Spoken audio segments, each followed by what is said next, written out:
നിങ്ങൾ കൂടുതലൊന്നും പറയണ്ട. ഞാനൊരു പ്രശ്നം ഉണ്ടാക്കാൻ വന്നതല്ല സർ. സുധീഷിട്ട് വന്നല്ലോ. അന്ന് പോലീസുകാർ വന്നില്ലേ, അവരെ അറിയോ ഇവരെ അറിയുന്നൊക്കെ ചോദിച്ചിട്ടുണ്ട്. അതുപോലൊക്കെ ചോദിക്കുന്നു. ഞാനൊരു കേസിന്റെ അന്വേഷണമായിട്ട് ബന്ധപ്പെട്ട് വന്ന. എന്താണ് പട്ടാളക്കാരന്റെ വീട്ടിൽ അന്വേഷിച്ചുകൂടെ? ഞാൻ പറയുന്നത് കേൾക്കൊന്നും പറയണ്ട.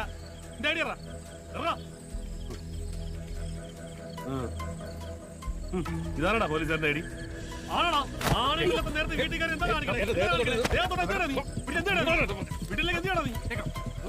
ഞാൻ പോലീസിനെ വിളിക്കാം.